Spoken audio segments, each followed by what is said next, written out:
Estimados hermanos, muy buenos días. Para mí es un gran placer estar frente de ustedes y gracias por su invitación.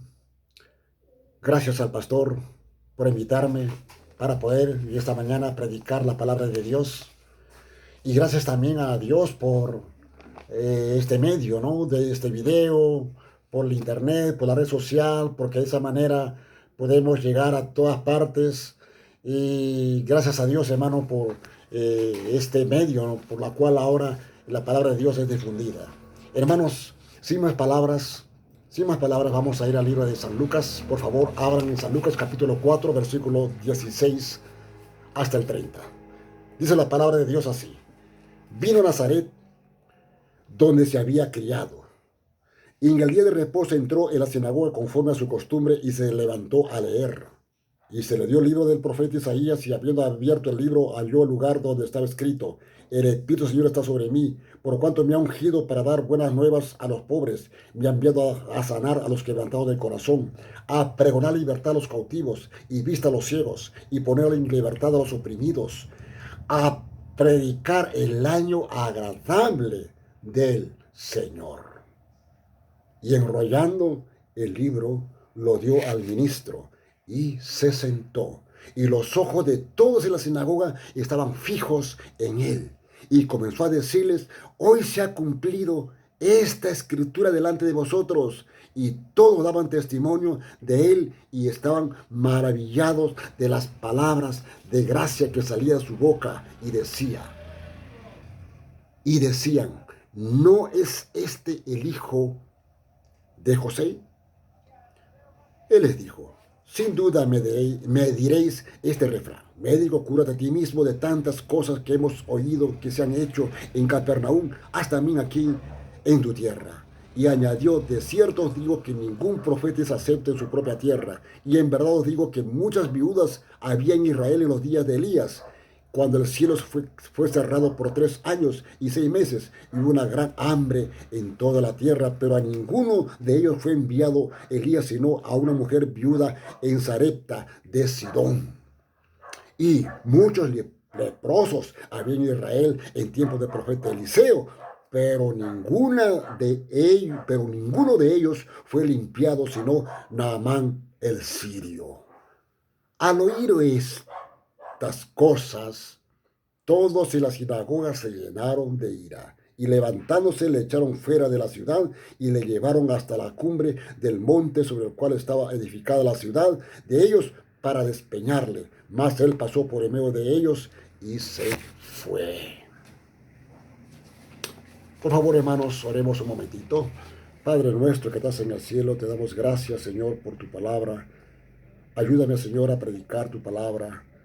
Abra nuestro entendimiento, abra nuestro corazón. Bendice tu palabra, Señor, aquí a mis hermanos y a todos los que están oyendo a través de esta red social. En el nombre de Jesús te lo pedimos. Amén, amén, amén.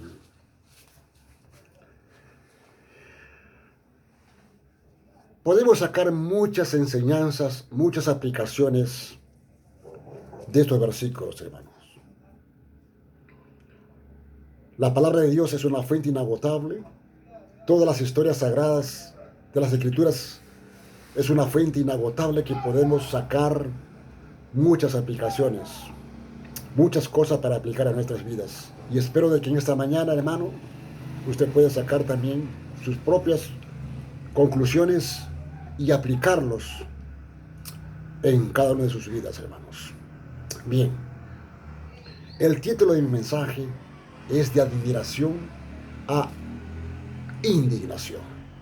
De admiración a indignación. Para que sea el sermón completo, voy a decir así, y claro, más concreto, voy a dividir en 3 secciones. El número 1 es Jesús es admirado, basado en el versículo 22, donde dice que las personas estaban maravilladas por las palabras que salían de su boca. El número 2, Jesús es descreído. También en el versículo 22, en la última parte, la gente se preguntan y dicen, ¿no es este el hijo de José? Tercero y último, Jesús es rechazado. Después de escuchar todo el mensaje, no fue de agrado para ellos el mensaje, el sermón. Por eso el versículo 28 y 29 dice que ellos se llenaron de ira y lo echan fuera de la ciudad y lo llevan a la cumbre para despeñarle. Pero gracias a Dios, dice la Biblia, el último versículo, mas él pasó por el medio de ellos y se fue. Nuestro Señor Jesucristo, hermanos, ya había empezado su ministerio por Judea. Y conforme los evangelistas, los demás evangelios, Jesucristo después de su bautismo, hermanos, estaba lleno del poder de Dios. Y como dice el versículo 14 del capítulo 4, dice, ¿no? Y Jesús volvió en el poder del Espíritu a Galilea. Y el versículo 18 dice, el Espíritu del Señor está sobre mí. Hermano, cuán importante es tener el Espíritu de Dios en nuestra vida para servir a Dios. Para servir a Dios. Es el Espíritu Santo lo que nos hace diferencia, hermanos, de los demás. Primeramente, el Espíritu Santo en relación con la salvación nos hace diferentes. Nosotros los cristianos tenemos el Espíritu Santo. Y los que no son cristianos, los que no son hijos de Dios, no tienen el Espíritu en su interior. Y los que no tienen el Espíritu Santo en su interior, dice que no es de Él. Así dice, hermanos, ahí en Romanos 8, versículo 9. Dice que el Espíritu Santo, los que no tienen el Espíritu, los que no tienen el Espíritu Santo, no son de Él. Entonces nosotros, los que somos cristianos, hermanos, tenemos el Espíritu Santo en nuestra vida. ¿Y cómo sabemos? ¿Cómo sabemos? Hermanos, cuando hay cambios, cuando hay transformación en nuestra vida. El Espíritu Santo en el creyente, hermanos, ya no va a vivir conforme a la carne, en los deseos pecaminosos. Como dice en Romanos 8:5, porque los que son de la carne piensan las cosas de la carne, pero los que son del Espíritu, las cosas del Espíritu. Así dice 2 Corintios 2:14. Hermanos, el cristiano cada día entonces va progresando. Hay cambios. Cada día va transformándose y va entendiendo cada vez más las cosas de Dios. Las cosas de Dios para ellos tiene sentido, tiene propósito. Tiene deseo de servir a Dios, tiene deseo de buscar a Dios, porque tiene el Espíritu dentro. Tiene deseo de ir a la iglesia, tiene deseo de leer la Biblia, tiene deseo de orar, etcétera, etcétera, etcétera, porque es el Espíritu que está dentro de nuestra vida, hermanos. Va entendiendo, va comprendiendo más la voluntad de Dios, pero el hombre que no es creyente, el hombre que no es salvo, el que no tiene el Espíritu en su interior, hermanos, como dice Pablo, ellos no entienden las cosas espirituales. Más el hombre natural no percibe las cosas del Espíritu. A ellos no tienen sentido lo que hacemos nosotros. Ellos se burlan, se ríen, critican, diciendo, ¿a qué se va? Esas personas, esos hermanitos, ¿a qué se van a la iglesia? Ir a la iglesia es perder tiempo. Leer la Biblia es perder tiempo. Dedicarse a esas cosas es perder tiempo. Y etcétera, etcétera. ¿Por qué? Porque ellos no entienden, no comprenden las cosas espirituales. Bueno, ese es cuando el Espíritu Santo entra a nuestra vida para ser salvos. O cuando el Espíritu Santo ha entrado en nuestra vida para llegar a ser salvos. Porque es el Espíritu Santo quien nos redarguye el pecado. Es el Espíritu Santo quien nos lleva a Jesucristo. Que necesitamos un Salvador, que necesitamos un Redentor. Es el Espíritu Santo quien nos convence de nuestros pecados, hermanos, que estamos mal y que necesitamos a Jesucristo para que Él nos limpie, nos perdone de todas nuestras maldades. Esa es la obra del Espíritu Santo para salvación. Pero el Espíritu Santo en el servicio, en nuestro servicio, para Él, para Dios, es otro asunto, hermanos. Y ahí sí quiero ser bien sincero y bien honesto, hermano. Nos falta la llenura del Espíritu Santo. Eso es lo que dijo Pablo a los Efesios. Ser llenos del Espíritu Santo. ¿Y qué significa ser lleno del Espíritu Santo? Ser lleno del Espíritu Santo significa, hermano, estar saturado con su poder. Estar embriagados con su poder, hermanos. Así como el licor. Así como el licor embriaga a una persona, y cuando la persona está embriagada, el licor no, le controla, ¿no es cierto? Así el Espíritu Santo, hermanos, cuando uno está lleno del Espíritu Santo, Él controla nuestra vida.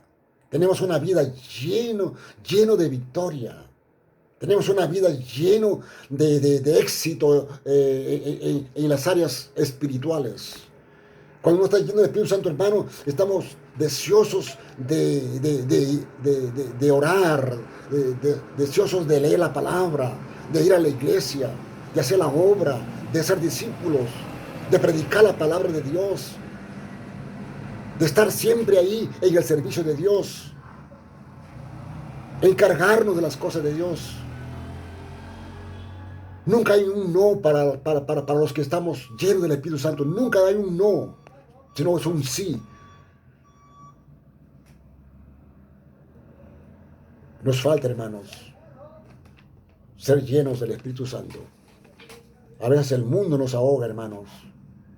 El mundo, las cosas de esta vida, a veces, hermanos, trata de absorbernos. A veces estamos más metidos en las cosas de este mundo que de estar en las cosas de Dios. Pues, hermano, necesitamos orar cada día. Señor, lléname con tu Espíritu. Señor, lléname para amarte más, para desearte más, para enamorarme de las cosas tuyas. Siguiendo. Entonces, hermano, era el poder del Espíritu Santo, hermanos, que a Jesús le hizo, hermanos, a comunicar esas buenas nuevas, lo que nos habla en el versículo 18. Él estaba lleno del poder del Espíritu de Dios para transmitir el mensaje de Dios, para decir, aquí en el versículo 18, para decir, en el versículo 18 dice, hermanos, el Espíritu Santo del Señor está sobre mí, por cuanto me ha ungido. ¿Para qué? Dice, para dar buenas nuevas a los pobres, para llevar el mensaje, para llevar la buena noticia, que Dios ama, que Dios les ama. Dios quiere darle vida, Dios quiere perdonarle, Dios quiere darle libertad, Dios quiere quitar el dolor de su corazón. Están quebrantados.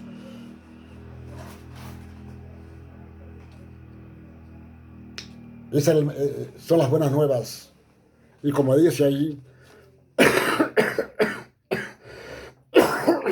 el último versículo, y a poner, dice, a predicar el año agradable al Señor. Predicar el año agradable al Señor. Entonces, hermano, Jesucristo estaba lleno del poder del Espíritu de Dios para hacer su trabajo, para cumplir su misión, para hacer su ministerio aquí en la tierra, hermano. Entonces, la gran importancia, hermano, de tener el Espíritu Santo para salvación y para hacer la obra del Señor.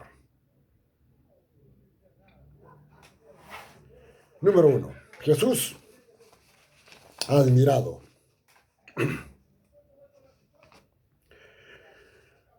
Como dice allí, Jesús descendió, vino a Nazaret, donde se había criado. Llega a Nazaret Jesús. Nazaret, hermanos, en el tiempo de Jesús no era, era una ciudad pequeña, era una aldea, no ciudad, una aldea pequeña, una aldea pequeña. No tenía reputación de grandeza, no era un pueblo grande, como, bueno, Lima es grande, ¿no? Sus distritos, ni un distrito, porque los distritos de Lima son grandes ahora. ¿Qué podríamos decir de Houston? No, pues Houston ya no, pues es una ciudad, ¿no? Y quizás el lugar donde ustedes están, no sé cómo se llama esa zona donde ustedes se encuentran. Pero Nazaret era una aldea pequeña. Y si era una aldea pequeña, hermano, entonces todos se conocían allí. Y entonces es obvio, hermano, que todos le conocían a Jesús. Ellos les vieron cómo Jesús crecía ahí en ese lugar. Hermano, el libro de San Lucas no da muchos detalles, hermano. No da detalles, ni los demás evangelios, o hermanos.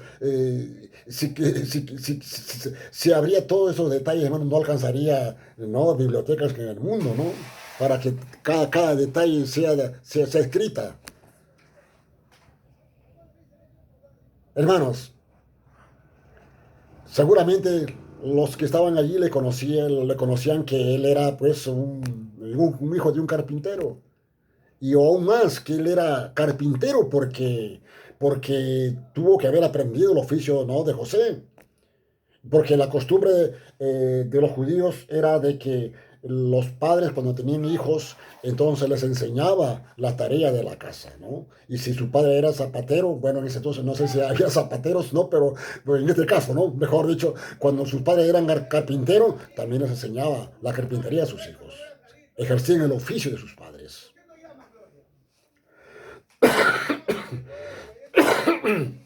Bueno, ¿y cuál fue el propósito, pues, entonces de Jesús cuando llega acá a Nazaret? Como le estaba diciendo, hermanos, su propósito era identificarse con su pueblo, con sus paisanos, con sus amigos, con los conocidos allí. Era identificarse para decirle quién soy yo. Esta es mi misión. Aquí estoy. Y por eso le leyó ese pasaje del Antiguo Testamento en Isaías. Ahí está el propósito de por qué él había venido a visitar allí a Nazaret y por qué había venido a todo su pueblo, ¿no? Israel y a todo el mundo entero, ¿no? Ahí está el propósito. Ahí está el propósito. Ahora, hermanos, él usó este pasaje, hermanos, para poner como base de su sermón, de su plática. ¿Mm? Es la base. Eh, eh, uno de los libros uno de los libros proféticos, el libro de Isaías. Y bueno, en ese entonces también no había el Nuevo Testamento, ¿no? Solamente el Antiguo Testamento. Entonces, hermanos, eh, pues, era necesario usar este pasaje para decirles de que esta profecía se está cumpliendo hoy. Y por eso dice el versículo 21, y comenzó a decirles, hoy se ha cumplido esta escritura delante de vosotros. ¿Qué quería decir Jesús con eso? Con eso quería decir, yo soy. Con eso que dice, yo soy el Mesías. Yo soy el Mesías.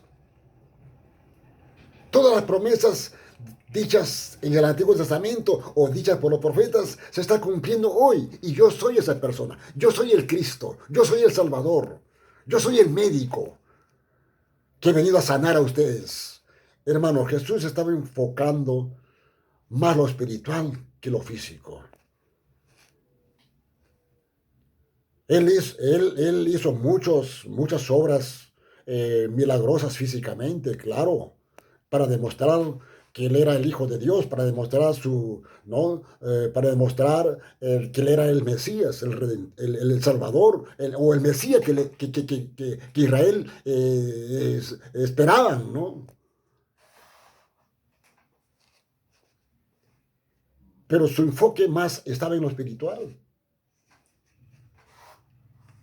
Entonces, él les dice, bueno, yo he venido para que ustedes tengan descanso. Yo he venido a ustedes para que sus heridas sean sanadas, para que sus heridas sean vendadas y sanadas, sus corazones quebrantados. Porque, hermano, en ese entonces todo Israel, todo su pueblo, hermano, estaban pasando por una crisis, no solamente material, pero también por una crisis espiritual.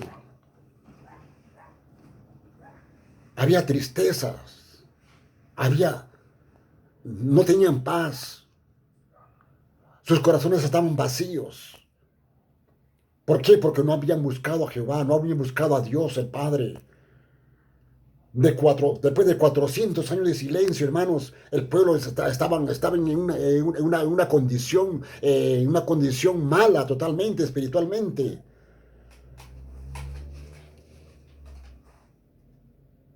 Y que Jesucristo había venido justamente para librarlos espiritualmente, porque estaban cautivos en el pecado. Y ellos no entendían esas cosas.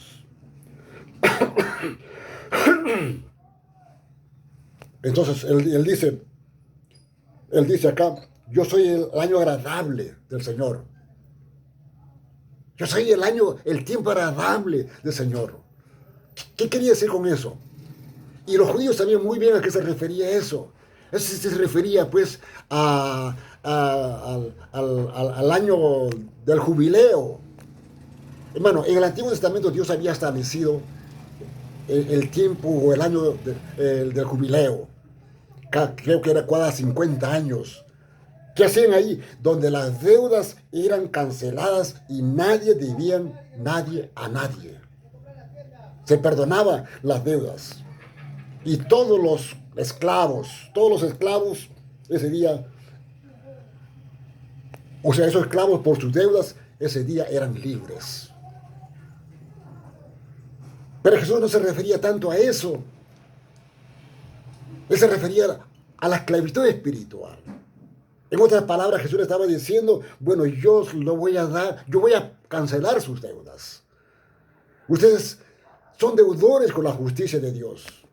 Ustedes han quebrantado la ley de Dios. Ustedes son pecadores. Tienen una gran deuda. Pero yo he venido a cancelar tus deudas.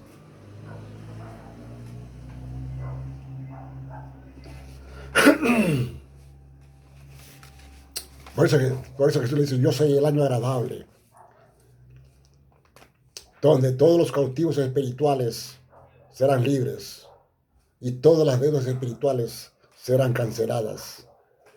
Qué gran mensaje, hermano, de consuelo para este pueblo, para este pequeño pueblo, para esta sinagoga, para este grupo de personas que estaban en la sinagoga. Qué gran mensaje de consuelo, de alivio, de esperanza, hermanos. Solo ellos tenían que creer nada más, hermanos, a este mensaje.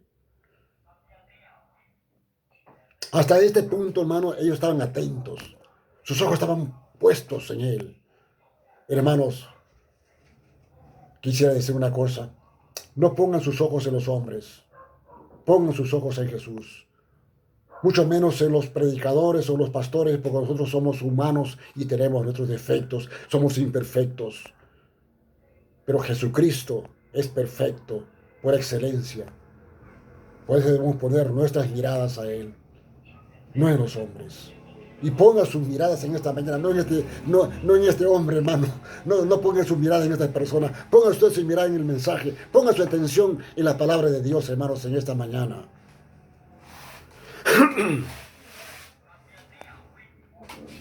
Eso es importante, ¿no, hermanos? A veces en nuestras iglesias, a veces la gente su mente está en otras cosas, ¿no? En vez de poner atención, hermano, en la palabra de Dios. Pero yo voy a esto, hermano. Qué gran privilegio, hermano, para esta aldea, para este grupo de personas que estaban aquí, hermano. Qué gran privilegio. Qué gran día, hermanos, para este grupo de personas que estaban acá, hermano. Qué gran privilegio, hermano. ¿Cómo nos gustaría, hermano, que Jesús nos visite a nuestra casa y nos llegue con ese mensaje de amor, hermanos? O que visitara la iglesia ahí donde están ustedes, hermanos, ahí en la iglesia Redentor, allí, hermanos, que Jesús le visitara en la mañana, hermano, y le trajera un mensaje, un mensaje así de consuelo, de esperanza, hermano. Es como para recibirlo, hermanos. Uy, hermano, perderíamos todo el interés que tenemos, interés que tenemos que hacer por la tarde y estaríamos ahí pegados al Señor Jesús, hermano. Pero estuvieron esta gente pegados al Señor Jesús hasta el final.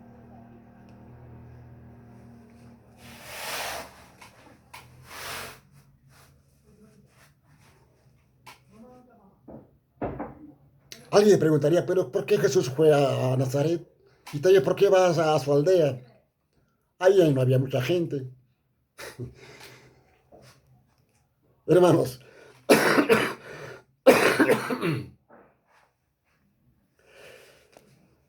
mucha gente dirán, Jesús no visita, o Jesús no está presente en esas iglesias pequeñitas. Esas iglesias pequeñas con 5 personas, con 10 personas, con 20 personas, con 30 personas. Jesús no está ahí. Jesús está en esas iglesias, en esos locales donde hay 400, no hay 500, no hay 1000, 2000 personas. Ahí está el Señor Jesús. Ahí está Dios. Y aún más, Dios está en esas iglesias, en esos templos construidos, ¿no? De segundo, tercer, cuarto, quinto piso, con una torre ahí, como la torre de Babel. Ahí sí está Dios. Mira, hermanos, primeramente, hermanos, Dios no mira cantidad. Dios mira nuestro corazón, hermanos. ¿Cómo estamos? Esos locales, esos templos, puede estar lleno de gentes, hermanos. Todo tipo de gente, hermanos. Pero hay que ver, hermanos, cuánto esa gente realmente está con un corazón sincero de adorar a Dios, hermanos. Aún en la iglesia pequeña. ¿Cómo está nuestro corazón, hermano? Pero, hermano, aquí lo importante, hermano, es de que Dios mira el corazón. Él no está en contra de tener una iglesia grande o pequeña, pero sí, hermanos, Él lo que mira es el corazón. ¿Cómo está nuestro corazón? ¿Cómo está nuestra adoración a Dios? ¿Cómo está nuestro celo a la casa de Dios? Eso es lo que mira Él. Aunque Dios, aunque el Señor Jesucristo consideró mucho el grupo pequeño. Él tuvo contigo, él tuvo consigo solamente 12. Bueno, uno la traicionó, ¿no? Pero estaba con 12, ¿no? Un grupo, manejó un grupo durante 3 años. 3 años con 12 personas. Bueno, hermano, lo importante, como alguien dijo, ¿no? Cuanto menos es el grupo, es más fácil para enseñar, es verdad.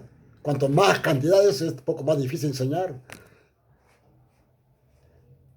Y a veces cuando la iglesia crece grande ya hasta se pierde nuestro interés en los hermanos, porque ya no tenemos tiempo para saludar a todo el mundo, ¿no? O para abrazar a todo el mundo.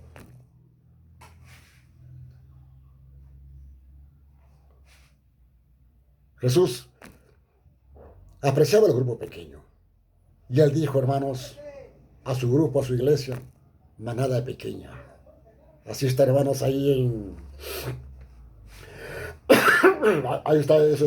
eh, eh, ahí a ver, no recuerdo el texto exactamente, pero él dijo manada pequeña.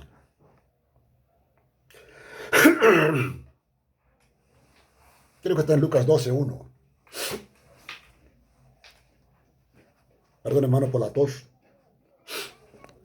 ¿Y qué dijo más el Señor Jesús acerca de los grupos pequeños? Donde están 2 o 3 congregados en mi nombre. En mi nombre. Ahí está la diferencia. Yo estoy ahí. Hermano, si usted tiene si el Señor está en su corazón, si usted pone al Señor en su corazón, Dios está ahí, hermano. Pero cuando nuestro corazón está lejos de Dios, no, hermanos. Todo es religión. Así como el profeta Isaías una vez dijo, ¿no? Como Dios había dicho eso, ¿no? Y el profeta Osea lo transmite eso. Este pueblo me honra de labios, pero de corazón están lejos de mí. O sea, todo era religiosidad. Segundo, hermanos, si la hora ya Jesús ahora es descreído. El grupo se pregunta y dice, ¿no es este el hijo del carpintero? ¿No es el carpintero hijo de José? ¿No es él de esta familia humilde que le conocemos allí, que José es, su mamá es María y su papá José, él es ese carpintero? Y de ahí puede salir el Mesías. Ya empieza la duda ya. Empieza ya la confusión, empieza la murmuración, empieza la crítica ahí, ¿no? Y la mente de la gente. ¿Quién es este, no? De aquí, de esta aldea puede salir el Mesías. De este pueblo puede salir algo grande. Así como dijo Natanael, ¿no? A Felipe, ¿no? Felipe estaba discipulando, ganando, ¿no? Para Cristo, ¿no? Y en eso se encuentra con Natanael y Felipe le dice, hemos hallado lo que Moisés habló acerca de Jesús, hemos encontrado a Jesús de Nazaret. Y Natanael le dice, oye, Natanael, oye, Felipe, de Nazaret puede salir algo bueno, ¿no? Qué raro, ¿no? Y igual, bueno, hermano, uno puede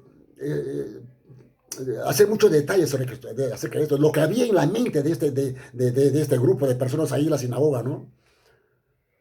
Que de esta familia puede salir algo bueno, algo grande. No creo que es posible. Quizás ellos pensaban eh, que el Mesías estaban esperando a un Mesías de una familia real. Estaban esperando de otro personaje diferente que este hombre que estaba ahí, ¿no? Que había leído, ¿no? El libro de Isaías. Estaba esperando otro. Este no parece el Mesías esto. Ni siquiera se parece a sus ancestros, a David. Ni siquiera parece que viene de la casa de David. Ellos sabían muy bien, hermanos, el linaje. Ellos sabían muy bien la historia del Antiguo Testamento. Mira, David fue un guerrero. Pero sin embargo, este hombre viene con un espíritu de humilde, de mansedumbre, hablando acerca del amor, haciendo algunos favores sociales o perdonando. No, nosotros queremos otra persona. Nosotros queremos un líder fuerte, guerrero, que puede derrotar al imperio romano, que puede destruir a Herodes.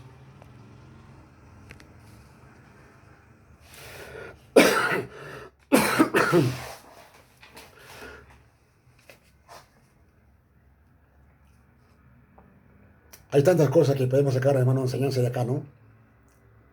Antes de eso, hermano,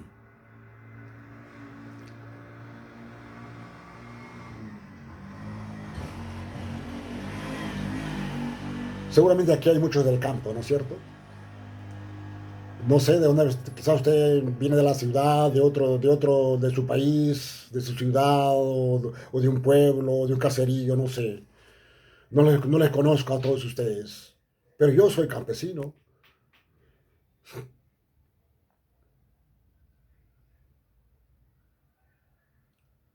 Hermanos, Dios, el Señor, escoge como Él quiere escoger, no importa la clase de personas. Y le digo esto, hermanos, para que ustedes los que están para ustedes los que están ahí, hermanos, especialmente los que ya son líderes, no minimizan su ministerio, no minimizan su ministerio, hermanos. Por el hecho de que usted ha venido del campo, de la chacra, Usted nunca diga que yo no podría hacer la obra del Señor. O quizás hay alguien acá o alguien ahí donde puede decir, ¿sabe qué, mano? Yo soy mujer y con mujer no puedo hacer la obra. Cuánto yo quisiera estar en delante del púlpito, predicar, o llegar a ser una pastora. Bueno, hermanos, hermanas, para ustedes hay tantas cosas que hacer en la obra, hermanos. Y grandes cosas. Porque Dios puede utilizarle para que usted haga grandes cosas, hermanas. Me refiero a todas las hermanas en Cristo. Hay tantas cosas que Dios puede utilizarlo. Dios ha utilizado a grandes y a pequeños. Y como dice Pablo, como dice Pablo ahí, ¿no? Ahí en 1 Corintios 1:27 dice Pablo así, sino que lo necio del mundo escogió Dios para avergonzar a los sabios, a los débiles del mundo escogió Dios para avergonzar a los fuertes. No importa, hermano, usted de qué parte es o dónde es, si es campesino o es, no sé, o que de repente usted no es una persona preparada en el mundo secular, quizás usted no ha estudiado una educación superior, o de repente quizás usted no sabe leer, no sabe escribir. Hermano, Dios puede utilizarla a ustedes para que usted en las manos de Dios se convierta en unos instrumentos grandes, para que Dios le convierta a usted como un instrumento grande para su servicio, hermanos. Así que no se sientan débiles, no se sientan así, como inservibles. No, la obra del Señor, hermanos, son para aquellas personas que ya han sido preparadas, tanto en la educación secular y también tanto en la educación, ¿no? Espiritual.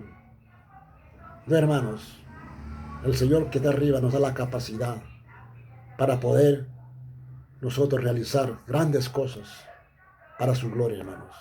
Y Dios puede utilizarlo, hermanos. Dios puede convertirle en un instrumento grande para su obra. Así como vemos en la historia, a través de la historia. Usted le conoce muy bien la historia de grandes hombres creyentes. Dios les utilizó para ser grandes predicadores, grandes evangelistas a través de toda la historia. Uno de ellos conocemos a Billy Graham. Billy Graham fue un gran orador, un gran evangelista bautista en Estados Unidos. ¿Y quién fue Billy Graham? Billy Graham, hermanos, su papá fue del rancho, él fue campesino. Pero ¿cómo Dios lo utilizó, hermano? De la Biblia tenemos muchos personajes. Viene a mi mente un tal hombre llamado Gedeón. Gedeón, ¿quién fue Gedeón? Gedeón fue también un campesino, un agricultor. Dios le llamó, le escogió, le llamó de allí para convertirle en un gran instrumento en sus manos. Imagínense, para vencer a los madianitas. ¿Cuánto eran los madianitas? 135,000 de los madianitas. ¿Y cuánto era el ejército de Gedeón? 300. Entonces no minimicemos nuestro ministerio, hermanos. Dios aprecia también a los pequeños, a los que no tienen, para ser grandes hombres, grandes líderes, grandes ministros, grandes servidores, grandes colaboradores dentro de la obra del Señor, hermanos.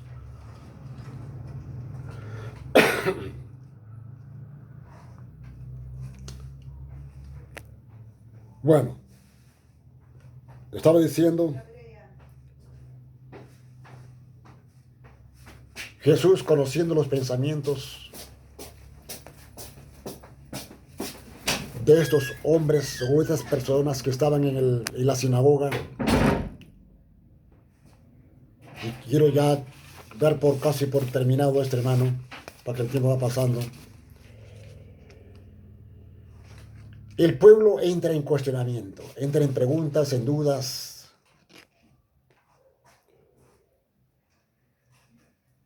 Entonces, Jesús conocía lo que había en su mente, hermano. Ellos sabían muy bien.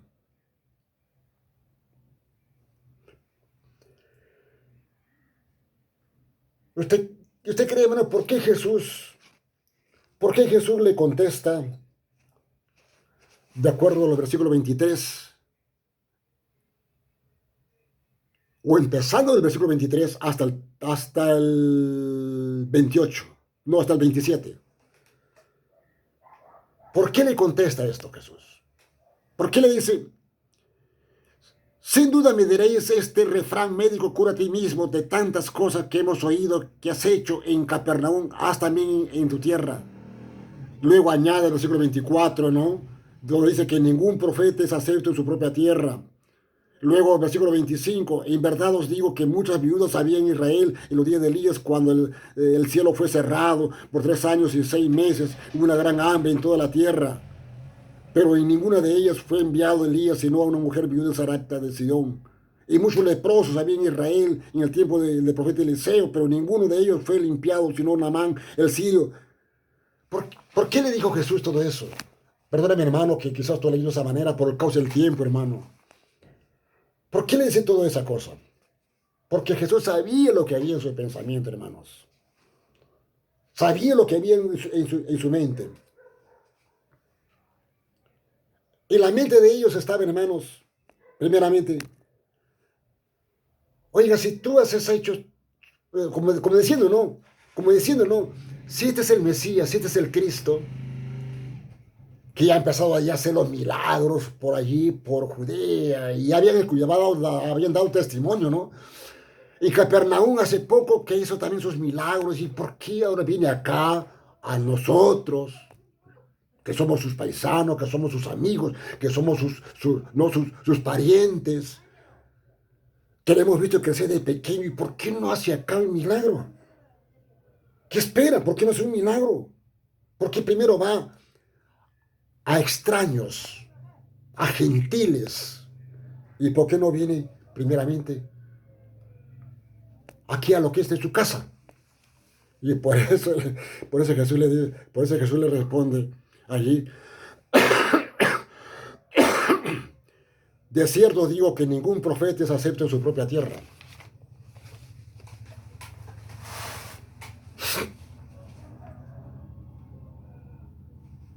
Y luego, que Dios, en su mente estaba, bueno, si Dios es un Dios, si Dios es nuestro Dios, ellos creían, hermano, los judíos creían de que Dios no era el Dios de los gentiles. Todos sabemos que, hermano, los gentiles nos consideramos nosotros como perros, como perrillos, ¿no? Ellos tenían un mal concepto, mala descripción de los gentiles. Ellos creían que nosotros los gentiles no tenemos Dios, no teníamos a Dios, éramos sin esperanza, ¿no? Sin nada, ¿no?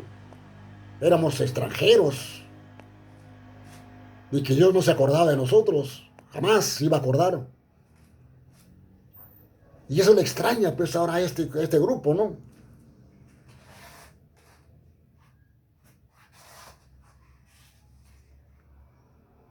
Dios no es Dios de los gentiles. Oiga, tú no eres, para que tú lleves ese mensaje a los gentiles, o para que haces sobres allá a los gentiles, ellos no son pueblo de Dios, nosotros somos pueblo de Dios.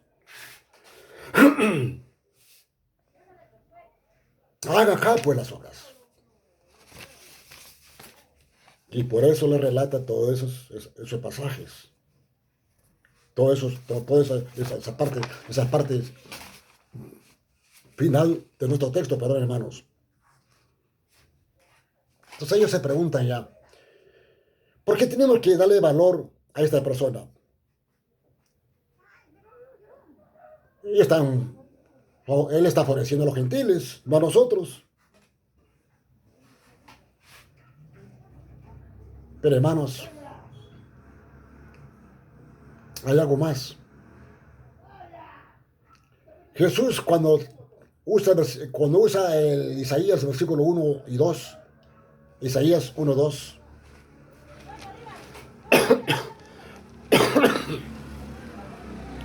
él dice, 61, 2, a proclamar el año de buena voluntad de Jehová y el día de venganza del Dios. Seguramente ellos se han pensado, ¿y por qué Jesús no nos habla acerca de la venganza de Dios? Oiga, nosotros tenemos enemigos por todos lados. Y nuestro peor enemigo ahorita es el Imperio Romano, que nos tiene oprimido acá. ¿Y cuándo Dios va a hacer venganza por nosotros? ¿Y por qué Él no ha tocado este punto? ¿Por qué ha pasado por alto? Bueno, tantas cosas que podríamos pensar, ¿no? Que había en su mente de estas personas. Pero hermanos, yendo al corazón de Dios, Dios no hace acepción de persona primeramente. Dios es Dios de todos. Dios es un Dios de Perú, de Estados Unidos, de China, de Japón, de todos. Dios no discrimina a nadie. Dios ama a todos. Y Dios quiere que todos se arrepienten y Dios no quiere que nadie perezca. ¿Mm?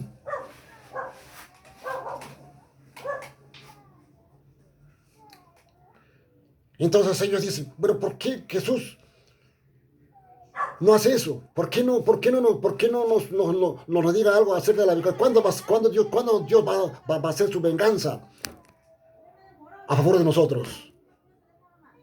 Pero sin embargo, vemos acá, ¿no? A este hombre viniendo con un espíritu humilde, nada de juicio, pero hermanos, llena el corazón de Dios.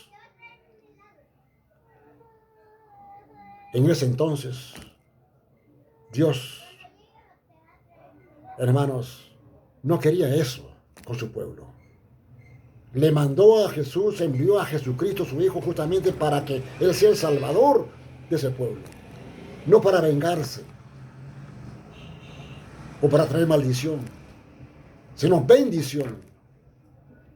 El problema no está en Dios ni en Jesús, sino el problema está en el corazón de ellos, porque ellos no lo recibieron, no creyeron. Más a lo suyo vino, más a lo suyo vino, pero no lo recibieron, como dice la Biblia. Ese ya no es asunto de Dios, sino es el corazón del hombre. Ellos no quisieron creer que Jesús es el Hijo de Dios. Y Jesús por eso dijo, yo no he venido para destruir, para matar, sino para dar vida en abundancia. Yo no he venido para hacer juicio a ustedes. Yo no he venido a condenar a ustedes, sino para dar vida eterna a ustedes. Ese juicio era para más allá, era para el futuro. No para ese momento, no para ese tiempo. Pues ese tiempo era el tiempo agradable para el Señor. Era un tiempo agradable, un tiempo de jubileo para el Señor. Un tiempo de gracia. Y ese tiempo de gracia es hasta el día de hoy, hermanos. La gracia de Dios se ha extendido para todos los gentiles. Ahora es el tiempo aceptado. Ahora es el tiempo de salvación. La gracia de Dios está extendida ahorita, hermanos. Invitando a todos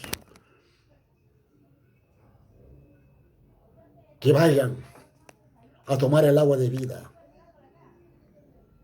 Que creen en Jesucristo para que sean salvos. Estamos viviendo en el año agradable de Dios. Porque tarde que temprano se tendrá que cerrar eso, ¿no? Bueno, ya ese es otro tema.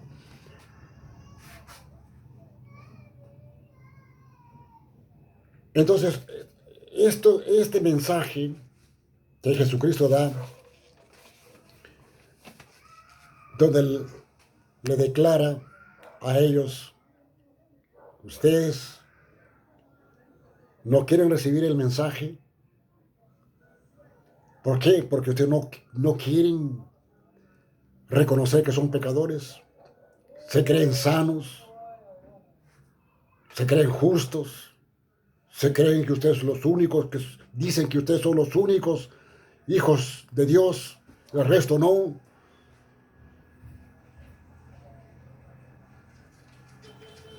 Así es que ellos no aceptaron eso. Al contrario, le dieron la contra. Y como diciendo, no, este hombre mira lo que está diciendo de nosotros.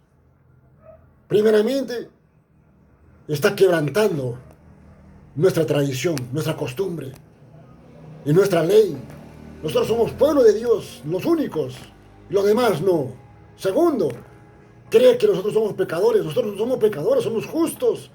Vamos a la sinagoga, guardamos el día de reposo y vamos a la sinagoga para adorar a Jehová, a Dios. Damos nuestros diezmos, hacemos nuestros ayunos. Estamos cumpliendo al pie de la letra nuestra tradición. No somos pecadores. Esos son los gentiles. Y aún más, este hombre nos está comparando a nosotros como los gentiles. Y aún más, cree que nosotros somos peor que los gentiles. ¿Qué se ha creído este? No le gustó el mensaje, hermano. No le gustó la exhortación. No le gustó sus verdades. Lo que Jesús le decía. Sus verdades. ¿Quiénes eran ellos? Por tanto, se amargaron, se enojaron. Y ahí está el último punto, hermano. Al final, Jesús es rechazado. Igual como hoy en día. Cristo es rechazado hoy en día de diferentes formas, hermano.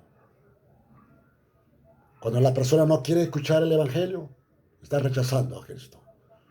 Cuando la persona empieza a contender contra las cosas de Dios, está rechazando al Señor. Cuando la persona empieza a cuestionar de Dios, está rechazando a Dios. Cuando no quieren oír la palabra de Dios, están rechazando a Dios. Hay muchas formas como uno está rechazando a Dios. Y quién sabe, hermano, nosotros también como creyentes estemos quizás también rechazando la palabra de Dios. Cuando no ponemos atención a la palabra de Dios. O cuando queremos andar en nuestra propia voluntad, estamos rechazando también la voz de Dios. Entonces, hermanos, como reflexión, estamos dispuestos, hermanos, nosotros, a creer en la palabra de Dios, en las promesas de Dios, o vamos a rechazarlo. Igual que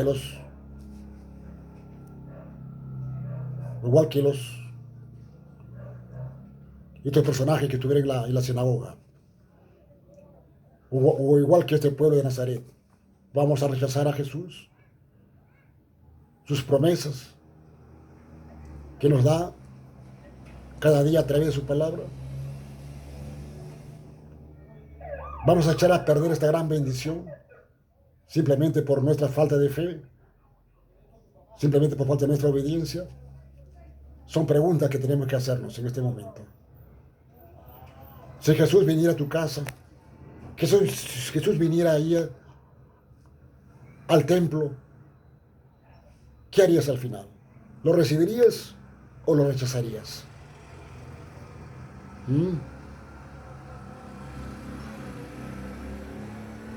Muchos en ese entonces rechazaron a Jesús, lo echaron fuera. No te queremos ver.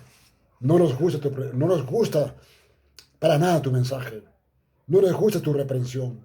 Hermano, la palabra de Dios es dulce, pero también es tajante. Como dice Hebreos, como filo de dos espadas, que llega hasta la profundidad de la vida de la persona.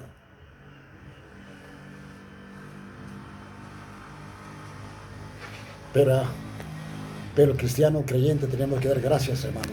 Si la palabra de Dios es dulce, amén. Si la palabra de Dios fuerte, que corrige mi vida, amén. Amén. Esa debe ser nuestra palabra, hermano. Porque la palabra de Dios, así como es un manjar, pero también es corrección para nuestra vida. Muchas gracias, hermano, por su atención. Que Dios les bendiga. Que tenga un buen día. Y si hay una persona que necesita a Jesucristo en esta mañana, no lo eches afuera. Primeramente, recíbelo a Cristo. Ahora que tu corazón esté dispuesto a recibirlo a Él. Que Dios haga la obra en ti. Recíbele a Él como tu Señor y Salvador personal. para que tú tengas vida eterna. Hay muchos quebrantados de corazón hoy en día también. Hay muchos que están en la cárcel, cautivos por sus pecados, por sus vicios, placeres. Solamente el Señor Jesús puede darle libertad. Ven a Él, recíbela a Él como tu Señor y Salvador personal y serás libre. Gracias, hermanos. Gracias por su atención. Oremos. Padre nuestro que estás en el cielo, gracias te damos, Señor, por tu palabra. Bendice a cada corazón. Ayúdanos, Dios, a nosotros para siempre obedecerte, hacer tu voluntad. Dios, perdónanos si te hemos dejado o quizás inconscientemente hemos cerrado las puertas de nuestro corazón. Señor, queremos que nuestro corazón esté abierto para desearte cada día, Señor. Que tú vivas y reines en nuestro corazón cada día, Señor. Y que cada día nos hables conforme a tu palabra, Señor. Así como tú hablaste en aquel entonces, quisiera que tú estés hablando en nuestro corazón todos los días, Señor. Padre, gracias por la salvación que tenemos en Cristo. Y gracias, Señor, por tu oportunidad que me ha dado para llevar tu palabra, Señor, aquí a mis hermanos. Bendícelos a cada uno de ellos, porque así te lo ruego en nombre de Jesús. Amén, amén, amén.